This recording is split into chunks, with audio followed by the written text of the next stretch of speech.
Hello friend, good evening. Welcome to my YouTube channel. आज मैं GK का तीसरा नंबर प्रैक्टिस सेट सीरीज लाया हूँ, जो पिछले महीने 2 प्रैक्टिस सेट सीरीज करवा चुका हूँ। ठीक है, और ये आगामी जितने भी जीके से रिलेटिव प्रैक्टिस क्वेश्चन सीरीज रहेगी, ये सभी के लिए एग्जाम के लिए उपयोगी है, क्योंकि ये जीके का प्रैक्टिस सीरीज हर एग्जाम के लिए उपयोगी होता है। तो मैं ये जीके सीरीज कंटिन्यू करूँगा और यह जीके सीरीज आगामी हर एग्जाम के लिए उपयोगी होगी, जैसे एसएससी। एक मिनट,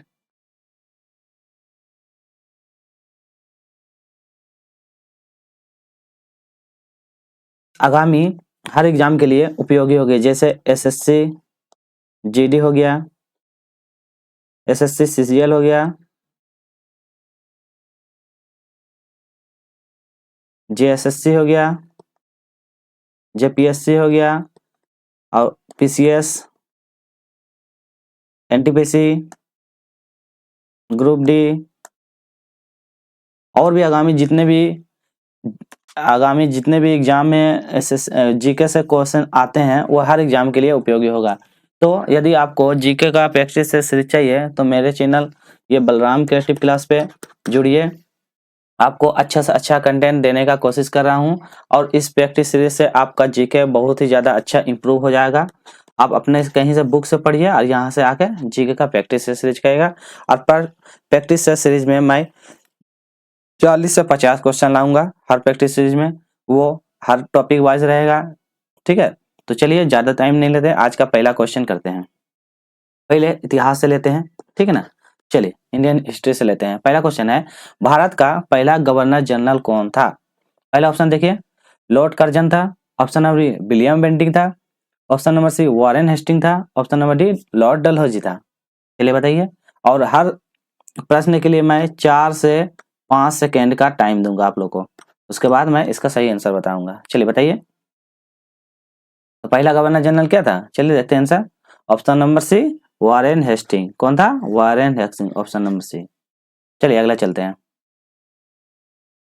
और अभी वर्तमान में जो जीडी का एग्जाम होने वाला है, तो उसके लिए भी बहुत इंपॉर्टेंट सीरीज है। प्लीज आप इसको करके जाइएगा। जितने भी एग्जाम आगामी हो गए तो उनसे प्लीज आप लोग सारा इसको करके जाइएगा, क्योंकि ये सारा जितना भी है PYQ प्रैक्टिस सीरीज, जितने भी 4 से लेके 5 साल ईयर में जितने भी क्वेश्चन आया है, उसको बार बार जो रिपीट किया है, उसी को मैंने अपना ये प्रैक्टिस सीरीज में लाया हूँ। चलिए सेकेंड क्वेश्चन देखते हैं। अकबर के दरबार के 9 रत्नों में से कौन प्रसिद्ध संगीतकार था? ठीक है, चलिए बताइए। पहला ऑप्शन है बीरबल था। ऑप्शन नंबर बी टोटरमेल था। ऑप्शन नंबर सी तानसेन था। ऑप्शन नंबर डी अबुल फजल था। चलिए बताइए, तो क्या होगा? चलिए इसका सही आंसर देखते हैं, क्या हो जाएगा? Option number C Tansen. कौन था? Option number C Tansen. चलिए अगला चलते हैं। अगला क्वेश्चन देखिए, महात्मा गांधी जी ने भारत में अपना पहला सत्याग्रह किस स्थान पर किया था? चलिए पहला ऑप्शन देखिए, खेरा में किया था। Option number Champaran. Option number Sabarmati. Option number Ahmedabad. चलिए बताइए आप लोग, सही आंसर बताइए। चलिए इसका सही आंसर देखते हैं, क्या हो जाएगा? ऑप्शन नंबर बी, कहाँ हो जाएगा? Champaran. Option number B, Champaran में किया था पहला सत्याग्रह। ठीक है ना। चलिए अगला चलते हैं। अगला क्वेश्चन देखिए, हड़प्पा सभ्यता का कौन सा स्थल समुद्र बंदरगाह था? बताइए, समुद्र के किनारे बंदरगाह था, कौन सा हड़प्पा सभ्यता का समय स्थल था? मोहनजोदड़ो था। ऑप्शन नंबर बी लोथल था। ऑप्शन नंबर सी कालीबंगा था। ऑप्शन नंबर डी धोलावीरा था। चलिए बताइए क्या हो जाएगा सही आंसर इसका? चलिए तो इसका सही आंसर देखते हैं, ऑप्शन नंबर बी लोथल था। क्या था? लोथल। चलिए अगला क्वेश्चन देखते हैं। अगला क्वेश्चन देखिए, रामचरितमानस किसने लिखा था? पहला ऑप्शन देखिए, तुलसीदास ने लिखा था। ऑप्शन नंबर बी सूरदास ने लिखा था। ऑप्शन नंबर सी कबीर ने लिखा था। ऑप्शन नंबर डी रहीम ने लिखा था। चलिए बताइए, तो रामचरितमानस किसने लिखा था? चलिए इसका सही आंसर देखते हैं। ऑप्शन नंबर ए कौन लिखा था? तुलसीदास जी ने। तो इसका सही आंसर हो जाएगा ऑप्शन नंबर ए तुलसीदास। चलिए अगला क्वेश्चन चलते हैं। अगला क्वेश्चन देखिए, कौन सा मौर्य सम्राट ने जैन धर्म का अनुयायी था? तो बताइए कौन सा मौर्य सम्राट था जिन्होंने जैन धर्म को अपनाया था? तो अशोक ने। ऑप्शन नंबर बिंदुसार ने। Option number C Chandragupta Maurya ने। ऑप्शन नंबर डी दशरथ ने। चलिए बताइए तो क्या हो जाएगा सही आंसर। चलिए देखते हैं। Option number C Chandragupta Maurya ने। क्या हो जाएगा option number C Chandragupta Maurya ने। ठीक ना। क्वेश्चन नंबर पढ़िए। कुतुब मीनार किसने बनवाया था। पहला ऑप्शन देखिए कुतुबुद्दीन ऐबक ने बनाया था, इल्तुतमिश ने बनाया था, option number C Alauddin Khilji ने बनाया था, ऑप्शन नंबर सी बलबन ने बनाया था। चलिए बताइए तो कुतुब मीनार किसने बनाया था बताइए आप लोग। तो क्या हो जाएगा सही आंसर। चलिए देखते हैं। Option number A Qutubuddin Aibak ji ने बनाया था। कौन बनाया था कुतुबुद्दीन ऐबक, ऑप्शन नंबर ए। चलिए अगला चलते हैं। पानीपत का पानीपत का तीसरा युद्ध किसके बीच हुआ था। बहुत इंपॉर्टेंट क्वेश्चन है, आप लोग ध्यान दीजिएगा। मुगल और मराठा के बीच हुआ था। ऑप्शन नंबर बी देखिए मराठा और अफगान के बीच हुआ था। ऑप्शन नंबर सी अंग्रेज और मराठा के बीच हुआ था। ऑप्शन नंबर बी मुगल और अंग्रेज के बीच हुआ था। चलिए बताइए सही आंसर किसका बीच हुआ था मुगल और अफगान के बीच। Option number B. Option number Mughal और अफगान तो कहाँ पे है, नहीं मराठा और अफगान के बीच, तो ऑप्शन नंबर बी के साथ। तो क्या हो जाएगा मराठा और अफगान के बीच, ऑप्शन नंबर बी। ठीक है। क्वेश्चन देख लीजिए तीसरा युद्ध हुआ था मराठा और अफगान के बीच। ठीक ना, पानीपत का तीसरा युद्ध। आप कमेंट सेक्शन में बताइएगा पानीपत का तीसरा युद्ध कब हुआ था। ये तो बताया किसके बीच हुआ था, आप बताइएगा कमेंट में तो कब हुआ था वो बताइएगा। चलिए अगला क्वेश्चन देखते हैं। दिल्ली में स्थित लाल किला किसने बनवाया था। पहला ऑप्शन देखिए शाहजहां ने बनवाया था, ऑप्शन नंबर अकबर ने बनाया था, ऑप्शन नंबर सी औरंगजेब ने बनाया था, ऑप्शन नंबर डी जहांगीर ने बनाया था। चलिए बताइए तो क्या हो जाएगा सही आंसर। चलिए देखते हैं इसका सही आंसर क्या है। ऑप्शन नंबर ए क्या हो जाएगा शाहजहां ने बनाया था। ठीक ना। चलिए अगले चलते हैं। वेदों की लावतों का नारा किसने दिया था। पहला ऑप्शन देखो स्वामी विवेकानंद जी ने दिया, ऑप्शन नंबर बी स्वामी का दयानंद सरस्वती जी ने दिया था, ऑप्शन नंबर सी राजा राम मोहन जी ने दिया था, ऑप्शन नंबर डी बाल गंगाधर तिलक ने दिया था। तो क्या होगा सो वेदों की लावटों, तो वेदों की लावटों का नारा किसने दिया था। चलिए सही आंसर देखते हैं स्वामी दयानंद सरस्वती जी ने। तो option number B Swami Dayanand Saraswati ji ने वेदों की लावटों का नारा दिया था। चलिए अगला क्वेश्चन आप आते हैं जनरल साइंस, साइंस से क्वेश्चन करते हैं 10 क्वेश्चन। ठीक है ना। चलिए एसएससी जीडी का आप तैयारी करते हैं तो जरूर इसको एग्जाम से पहले आप इसको प्रैक्टिस करके जाइएगा, और आगामी जो अभी एसएससी जीडी के एग्जाम होने वाले हैं उनके लिए बहुत इंपॉर्टेंट सीरीज है। और जितने भी एमटीएस सीएचएसएल जो और जो भी आगामी एसएससी का जितने भी क्वेश्चन है वो इससे कवर हो जाएगा। मैंने सारा इसको पीवाई के क्वेश्चन ही लिया हूँ। चलिए अगला क्वेश्चन पढ़ते हैं। मानव शरीर की सबसे बड़ी हड्डी कौन सी है। कंधे की हड्डी है, ऑप्शन नंबर फीमर जांग की हड्डी है, ऑप्शन नंबर डी 3 नंबर बताइए रीढ़ की हड्डी है, ऑप्शन नंबर डी जबड़े की हड्डी है। तो क्या बताइए मानव शरीर की सबसे बड़ी हड्डी बताना है, तो क्या हो जाएगा ऑप्शन नंबर बी फीमर। तो जांग की सबसे बड़ी, तो फीमर क्या है जांग की सबसे बड़ी हड्डी है, तो ऑप्शन नंबर बी। चलिए अगला क्वेश्चन करते हैं। मनुष्य का सामान्य शरीर का तापमान कितना होता है। ऑप्शन नंबर ए देखिए 35 डिग्री सेल्सियस होता है, option number B 36 degree Celsius होता है, option number C 37 degree Celsius होता है, option number D 38 degree Celsius होता है। तो चलिए बताइए मनुष्य का सामान्य तापमान कितना डिग्री सेल्सियस होता है। तो सही आंसर क्या हो जाएगा ऑप्शन नंबर सी क्या हो जाएगा 37 डिग्री सेल्सियस। अगला क्वेश्चन करते हैं। क्वेश्चन नंबर देखिए कोशिका का पावर हाउस किसे कहा जाता है। ऑप्शन नंबर माइक्रोकॉन्ड्रिया को कहा जाता है, ऑप्शन नंबर बी राइबोसोम को कहा जाता है, ऑप्शन नंबर सी प्लाज्मा झिल्ली को कहा जाता है, ऑप्शन नंबर डी नाभिक को कहा जाता है। चलिए बताइए कोशिका का पावर हाउस किसे कहा जाता है। तो इसका क्या सही आंसर क्या हो जाएगा ऑप्शन नंबर है माइट्रोकॉन्ड्रिया को कहा जाता है। ठीक है ना, ऑप्शन नंबर है माइट्रोकॉन्ड्रिया को कहा जाता है। चलिए अगला क्वेश्चन देखिए सबसे हल्की गैस कौन सी है।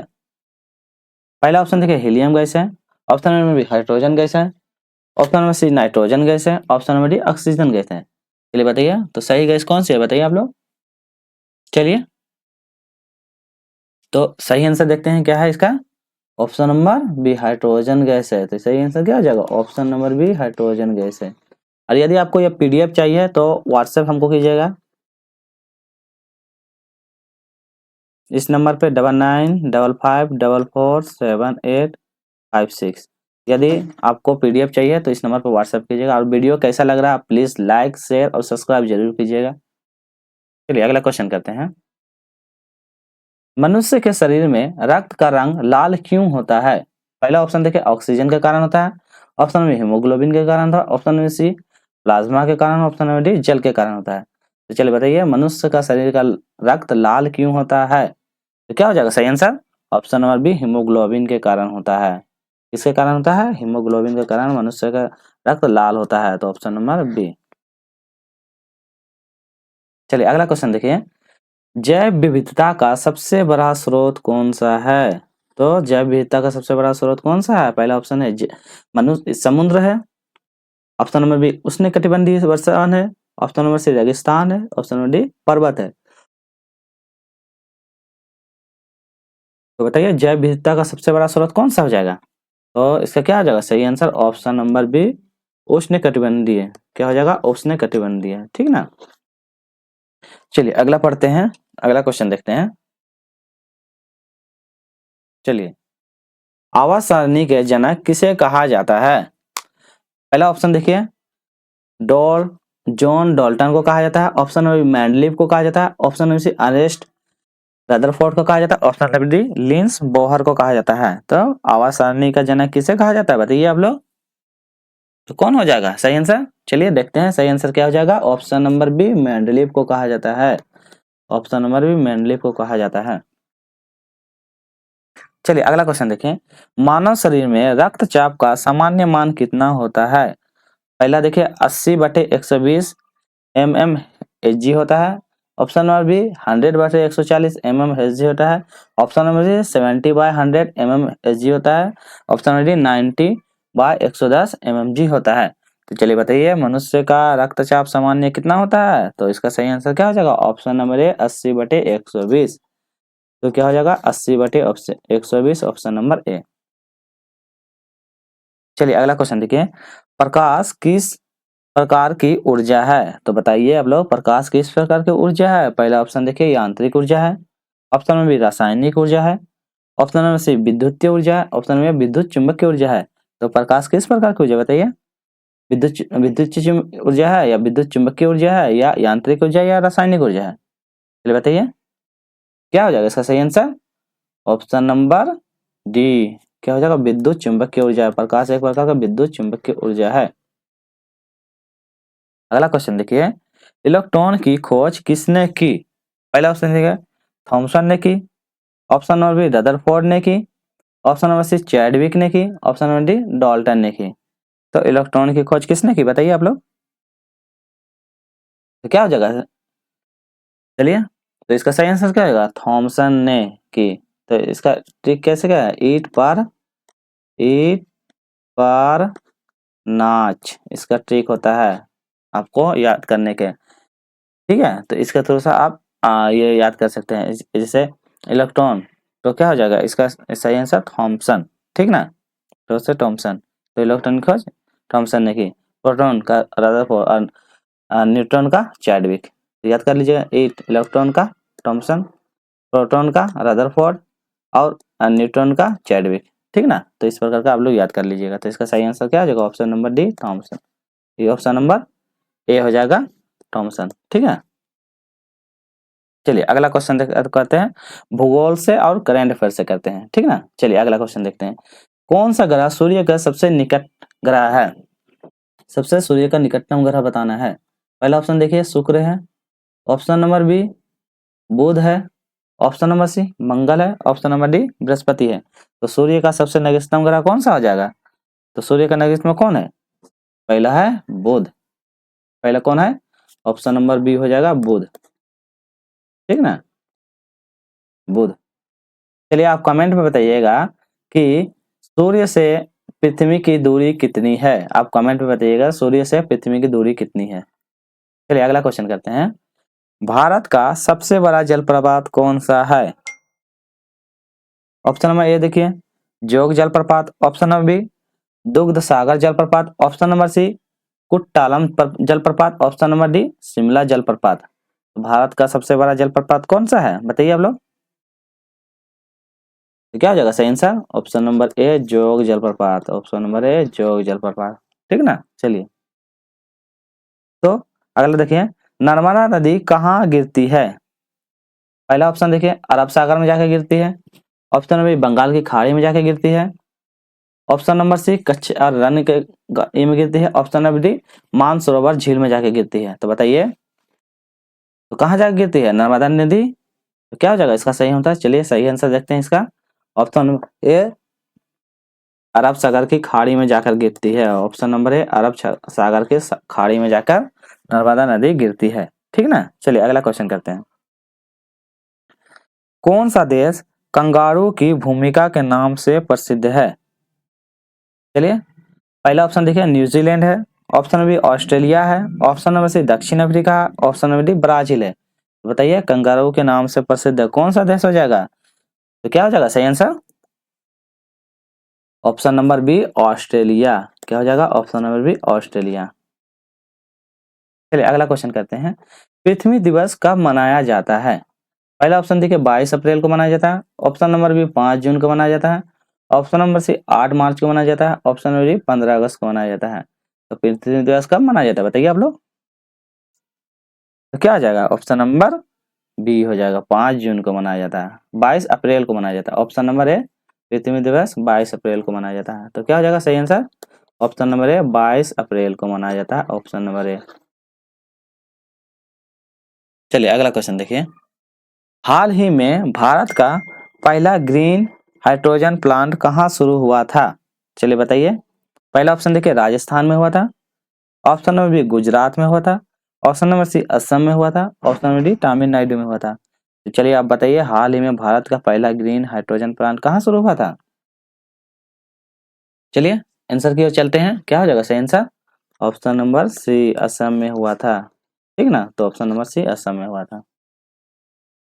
अगला क्वेश्चन देखिए, विश्व का सबसे ऊंचा पर्वत कौन सा है। पहला ऑप्शन देखिए माउंट एवरेस्ट है, option number B Mount Kanchenjunga है, option number C Mount K two है, option number D Mount Makalu है। तो विश्व का सबसे ऊंचा पर्वत कौन सा है बताइए आप लोग। तो क्या आ जाएगा सही आंसर, चलिए देखते हैं सही आंसर क्या आ जाएगा माउंट एवरेस्ट, क्या हो जाएगा ऑप्शन नंबर ए माउंट एवरेस्ट है विश्व का सबसे ऊंचा पर्वत। चलिए अगला चलते हैं, कौन सी नदी बिहार का शोक कहलाता है। यदि आपको वीडियो अच्छा लग रहा है तो प्लीज लाइक शेयर और सब्सक्राइब जरूर कीजिएगा, और आपको वीडियो कैसा लग रहा है प्लीज आप कमेंट सेक्शन में जरूर बताइएगा। पहला ऑप्शन देखते हैं, कौन सी नदी बिहार के शोक से नाम से जानी जाती है। पहला ऑप्शन है गंगा नदी, ऑप्शन नंबर बी कोसी नदी, ऑप्शन नंबर सी गंडक नदी, ऑप्शन नंबर डी सोन नदी। तो बिहार के शोक से कौन सी नदी कहा जाता है चलिए बताइए। तो क्या हो जाएगा चलिए आंसर देखते हैं, ऑप्शन नंबर बी कोसी नदी, क्या हो जाएगा ऑप्शन नंबर बी कोसी नदी। चलिए अगला क्वेश्चन देखिए, विश्व का सबसे बड़ा द्वीप कौन सा है। पहला ऑप्शन देखिए ग्रीनलैंड द्वीप है, ऑप्शन नंबर बी सुमात्रा द्वीप है, ऑप्शन नंबर सी मेडागास्कर द्वीप है, ऑप्शन नंबर डी जावा द्वीप है। तो विश्व का सबसे बड़ा द्वीप कौन सा है चलिए बताइए। तो क्या हो जाएगा सही आंसर देखते हैं, ग्रीनलैंड का द्वीप है, तो ऑप्शन नंबर क्या हो जाएगा ए हो जाएगा ग्रीनलैंड का द्वीप, क्या हो जाएगा ऑप्शन नंबर ए। चलिए आगे चलते हैं, कौन सा देश 2023 में G20 शिखर सम्मेलन की मेजबानी कर रहा है। आप आते हैं करेंट से क्वेश्चन, तो 2023 में G20 शिखर का सम्मेलन का मेजबानी कौन कर रहा है, भारत कर रहा है, ऑप्शन नंबर इंडोनेशिया कर रहा है, ऑप्शन नंबर सी ब्राजील कर रहा है, ऑप्शन नंबर डी जापान कर रहा है। तो बताइए G20 का शिखर का सम्मेलन कौन कर रहा है 2023 में। तो चलिए ऑप्शन नंबर ए, कौन किया था ऑप्शन नंबर ए भारत किया था। चलिए अगला क्वेश्चन देखें, चलिए आप सारा क्वेश्चन कंप्लीट हो गया है, तो आपको क्या करना है, वीडियो कैसा लगा उसको लाइक कीजिएगा, शेयर कीजिएगा और सब्सक्राइब कीजिएगा। क्या कीजिएगा लाइक शेयर और सब्सक्राइब कीजिएगा और एक अच्छा सा कमेंट कीजिएगा, आपको वीडियो कैसा लग रहा है आप कमेंट में बताइएगा, वीडियो का कंटेंट कैसा है, आपको इससे कौन सा रिलेटिव वीडियो चाहिए वो भी बताइएगा, हम जल्द से जल्द लाने का कोशिश करूंगा। और आगामी जो अभी जो SSC GD का होने वाला है 4 फरवरी से, ठीक है ना, तो उसके लिए ये स्पेशल सीरीज चलेगी, ठीक है, स्पेशल सीरीज चलेगी, प्रैक्टिस सीरीज। आज और तीसरा नंबर प्रैक्टिस सीरीज हुआ, ये कंटिन्यू चलेगी जब तक एसएससी जीडी का एग्जाम होगा, तब तक के लिए ये सीरीज कंटिन्यू रहेगी। तो यदि आप एसएससी जीडी का तैयारी करते हैं, एसएससी जीडी का तैयारी करते हैं, तो प्लीज़ मेरे चैनल पे बने रहिए। और ये टोटल PYQ सीरीज रहेगी, क्योंकि PYQ से क्वेश्चन सबसे ज़्यादा पूछा जाता है, तो इसीलिए मैं जितने पिछले 4 से 5 साल का जो PYQ क्वेश्चन है जो बार बार रिपीट किया, उसी को मैंने अपने कंटेंट में डालने की कोशिश किया हूँ। और आपके लिए अलग से मैं मॉर्निंग में 8 बजे शायद करेंट का भी सीरीज लाने वाला हूं। यदि आप डेली करेंट से जुड़ना चाहते हैं, उसमें से 10 से 15 क्वेश्चन पर डे रहेगा करेंट से रिलेटिव, तो आप भी मेरे चैनल को सब्सक्राइब जरूर कीजिएगा, ताकि वो करेंट से भी आप लोग अपडेट रहें और अच्छा से जो इम्पोर्टेंट में एग्जाम में बार बार इम्पोर्टेंट रहेगा, उसी को मैं करेंट में लाऊंगा। तो चलिए ज़्यादा टाइम नहीं लेते हैं, मिलते हैं नेक्स्ट वीडियो में। Take care, bye bye.